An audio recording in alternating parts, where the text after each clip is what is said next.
saya ingin membahas tentang masalah bahayanya orang-orang yang khianat. Adanya pengkhianatan dikarenakan adanya kemunafikan. Ini saya ada kisah sedikit. Sebelumnya kita bacakan dulu ayatnya ya. Ini buat siapa saja. Siapa saja termasuk kita jangan sampai ini. Allah Subhanahu wa taala berfirman di dalam surat Al-Anfal ayat 27.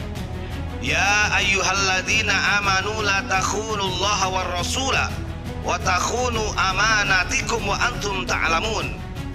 Yang artinya, wahai orang-orang yang beriman, janganlah kamu khianat kepada Allah dan delegasinya Allah Rasul Nabi Muhammad di situ. Wa takhunu amanatikum, dan jangan kau khianati amanah-amanah yang telah Allah berikan kepadamu, wa antum ta'lamun, sedangkan kamu mengetahui. Ayat ini kalau kita pahami secara tafsir, memang ini nuzilat fi Abi Lubabah, asbabun nuzulnya ya, dari Bani Quraidah. Tapi makna selain daripada riwayat ini kita bisa mengaplikasikan. Karena kalau kita pahami yang menjadi warasatul anbiya itu adalah ulama, maka berarti kita dilarang keras berkhianat kepada Allah dan para rasulnya Allah, termasuk para pewarisnya Nabi. Nah, dengan cara Anda mengatakan wali songo itu adalah wali setan, maka secara tidak langsung mulutmu, tanganmu yang sudah mengetik demikian itu adalah bukti pengkhianatanmu karena kau munafik. Kan begitu. Ini akan lebih bahaya. Akan lebih bahaya daripada orang-orang kafir. Kemarin Bocil Pak Agir mengatakan ganti aja wali songo dengan wali sundal. Sekarang ada juga komen yang menghina seperti itu. Kan begitu. Padahal kalau kita lihat begini, pernah ada gak di konten-konten mungkin orang-orang pribumi yang mengatakan Habib setan dalam konten? Gak pernah ada. Kan begitu. Padahal itu udah jelas-jelas belum dibuktikan gitu kan. Secara nasabnya kita nggak tahu ya, kita nggak ada urusan lah masalah nasab mau nyambung ataupun tidak. Nah, ini yang bahayanya lagi, kita orang Indonesia nanti Anda akan kena beberapa hal. Selain kau mengkhianati daripada wali songo, sementara kita menikmati tahlilan, ziarah kubur, bisa belajar di madrasah. Ini kan diajarkan dari zaman wali songo. Kan begitu. Yang kedua, mengkhianati founding father kita yang mempertahankan negara kesatuan Republik Indonesia. Orang-orang yang model seperti ini di zaman Kanjeng Nabi sudah ada. Namanya Abdullah bin Ubay, atau yang terkenal Ubay bin Khalaf. Ingat ketika perang Uhud, dari 1.000 orang pasukan yang disiapkan oleh baginda Rasul, itu berhasil diprovokasi oleh Abdullah bin Ubay atau Ubay bin Khalaf 300 prajurit Rasul. Alasannya apa coba? Karena Ubay bin Khalaf ini dia ingin menjadi raja di Madinah, sementara umat muslim lebih condong kepada Nabi Muhammad. Iri dengki. Ini kan begini logikanya. Kalau wali songo ini kita selalu angkat, otomatis dari klan Alawi yang kepanasan, dia ingin dimuliakan seperti wali songo, makanya wali songo ditenggelamkan.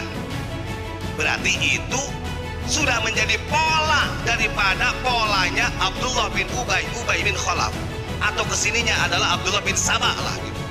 Polanya begitu Pak. Maka kalau ada orang mengatakan begini, kemarin siapa? Dari SSC, inilah aliran sesat yang iri dengki sama Habib kalah pamor. Loh, yang duluan kesini itu adalah As-Sada Sayyid As-Syarif, bukan Habib. Artinya kalau gak mungkin, ibaratnya orang baru lah gitu kan. Justru orang yang baru inilah sebenarnya mereka. Andai kata wali songo dan ulama-ulama kita ini mengangkat secara nasab, gak ada pamornya mereka, gak ada pamornya. Kan begitu. Maka sedikit demi sedikit, dari mulai tentang wali songo dihilangkan. Bahkan dari website-website ini banyak website yang memang, saya punya nih bukunya Bang Alawi ini, masalah Thorikoh Alawiyah nih. Thariqah Alawiyah. Saya mau melihat dari silsilah thariqah gitu loh maksudnya. Gak tahu, ini kalau ada yang bisa menjawab monggo lah. Yang saya herankannya begini, Kabupaten Gus. Di sini kan yang menurut mereka yang pernah disampaikan oleh Habib Lutfi, ini dari kitab Alawi ya, tentang thariqah Alawiyin. Jadi mereka ini membuat sanad guru thariqah sendiri pun itu dari klan mereka. Saya baca, saya telusuri, yang diambil itu cuma Sayyidina Ali, dari Husain Ali Zainal Abidin, nah sampai Muhammad Al-Bakir. Nah dari Syekh Ali bin Musa Ar-Ridho ke bawah nggak ada nih. Sementara kalau istilah thariqah yang muktabaroh itu amaliyah zikirnya, ini selain thariqah ta'allum ya, beda lagi kalau thariqah yang dikaitkan dengan ngaji. Kalau amaliyah zikir thariqah nggak lepas daripada zikir la ilaha illallah dengan Allah. Zikir la ilaha illallah itu Rasulullah yang mentalkinkan kepada Sayyidina Ali, zikir Allah kepada Abu Bakar. Dan di dalam susunan secara sanad ilmu, zikir Qadiriyah Naksabandiyah itu nggak akan lepas daripada ini sampai kepada pencetusnya. Semua mau nate thariqah Syadiliyah ke Tijani tetap andai kata ada zikir nafi isbat sampai ismudat. Dan kalau itu sebuah thariqah alawiyah yang mengamaliyahkan zikir, kenapa? Yang herannya lagi. Jadi di sini, klien mereka semua. Ali Zainal Abidin, Muhammad Al-Bakir, Ja'far Shadiq, Ali Al-Uradi, Muhammad bin Ali Uradi, Isa An-Naqib bin Muhammad Al-Muhajir, Ahmad bin Isa, Ubaidillah bin Ahmad, terus saja sampai Al-Muhdar Al-Haddad. Artinya thariqah mereka itu mengklaim sebagai thariqah keluarga. Maka ini kita ketahuan ketika Habib Lutfi mengatakan intasyiru thariqat al-alawiyin, sebarkan di seluruh Nusantara thariqah alawiyah. Karena kalau tidak ada thariqah alawiyah ini Indonesia nggak akan ada. Bahkan yang membawa Islam termasuk ke Indonesia adalah thariqah alawiyah dari Sadatul Alawiyin, itu kata Habib Lutfi. Itu terang-terangan loh beliau walaupun menggunakan bahasa Arab.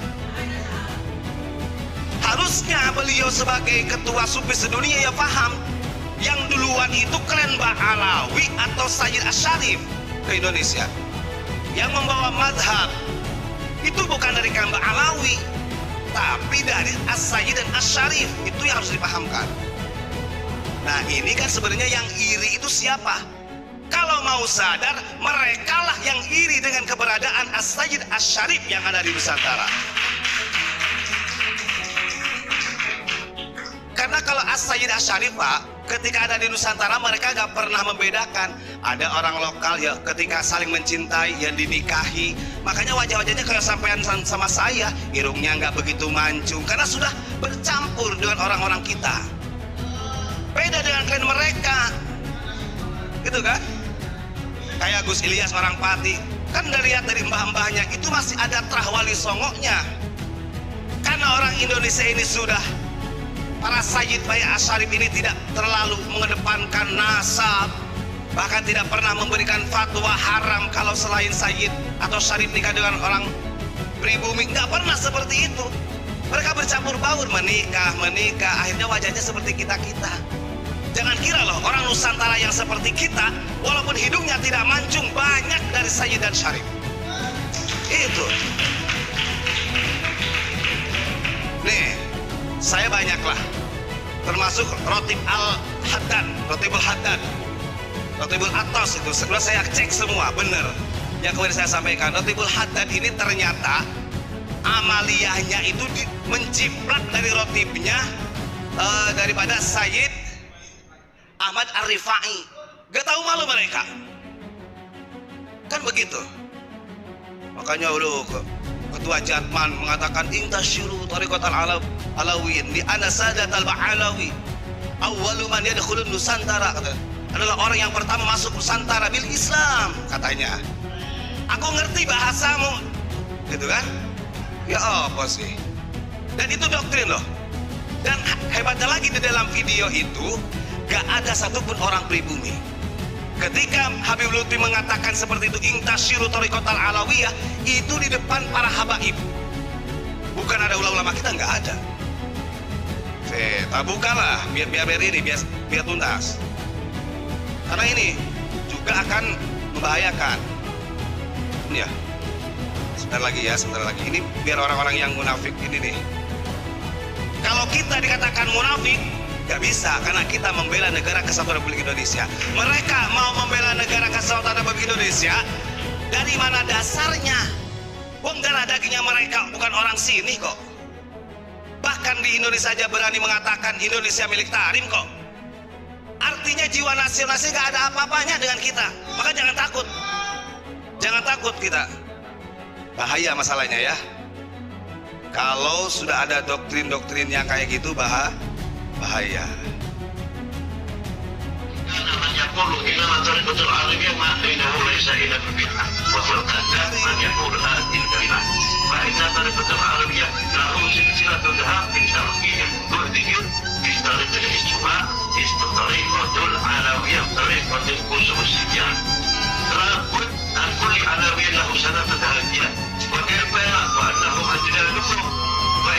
Oke.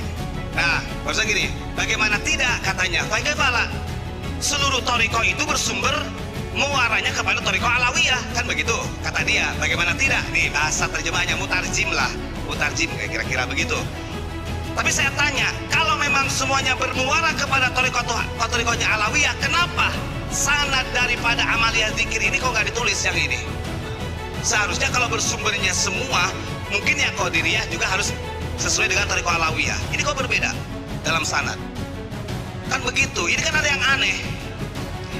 Ini kan masalahnya sanad, Pak. Sekarang Kanjeng Nabi itu mengatakan inna hadzal ilma dinun fangduru ma ta'khudun. Fangduru ma ta'khudun, kan begitu. Ya. Padahal kalau kita tadi ada yang tanya, Syekh Ma'ruf Al-Karhi gimana? Nah, itu bahasnya tadi padamu. Kalau orang tidak melalui sanad keilmuan Syekh Ma'ruf Al-Karhi tadi yang tanya, berarti torikohnya bohong. Karena yang menyampuli makom mahabbah keilmuan dalam torikoh, pencapaian makom mahabbah itu adalah pencetusnya Syekh Ma'ruf Al-Karhi. Syekh Ma'ruf Al-Karhi ini dia punya murid namanya Syekh Siruddin As-Sakoti. Syekh Siruddin As-Sakoti punya murid namanya Syekh Junaid Al-Baghdadi.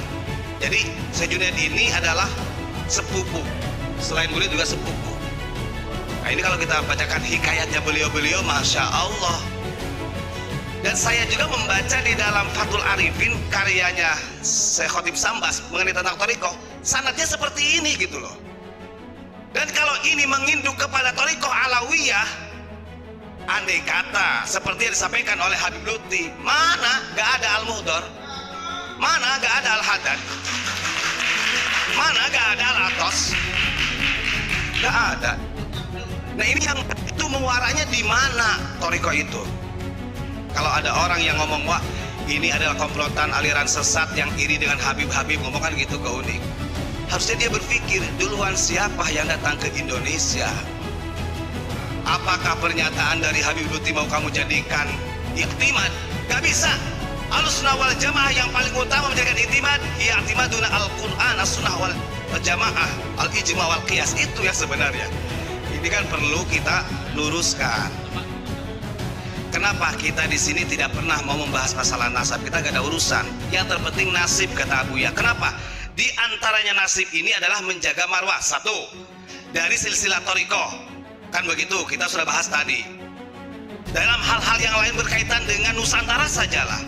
Termasuk siapa orang yang pertama menyebarkan Islam di Nusantara, ini dibelokkan oleh mereka. Kemudian semua torikoh bermuara kepada Alawiyin, dibelokkan juga oleh mereka ke Alawiyin.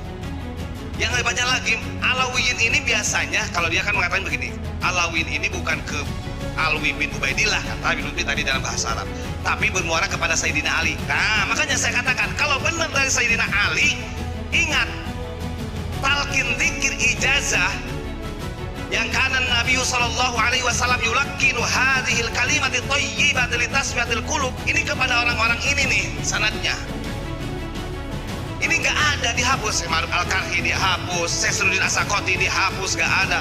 Syekh Junaid Al-Baghdadi nggak ada, apalagi Abu Bakar As-Shibli nggak ada. Padahal Abu Bakar As-Shibli ini di dalam sejarahnya terkenal wali yang sering jadab, tapi nggak setiap hari jadabnya. Rasibri ini jadab, dan di dalam aturan jadab dalam wilayatul aulia, kalau ada orang jadab bertemu dengan orang yang lebih tinggi makomnya, dia sadar. Gitu nah. Nggak ada gitu. Nah makanya ini kan sebenarnya nggak tahu apakah ini kesengajaan. Makanya kita nggak akan membuka masalah nasab mereka intisab atau tidak. Tapi beberapa hal-hal yang menjadi alat bagi mereka, termasuk tipu daya mereka yang nantinya akan membahayakan masyarakat Indonesia, itu yang ingin saya sampaikan. Kalau lihat dari ayat ini, la takhunullah war rasula wa takhunu amanatikum wa antum ta'lamun, berarti secara tidak langsung kalau mereka merubah sanad thariqah dari nafi isbat ismudat, karena semua thariqah gak lepas dari zikir itu, sampai dirubah sanad-sanadnya tanpa pengetahuan yang referensi yang kuat dari keilmuan Ahlussunnah wal Jamaah, berarti dia hianat kepada Allah dan Rasulnya. Na'udzubillahi min tasbih. Subhanallah. Assalamualaikum warahmatullahi wabarakatuh.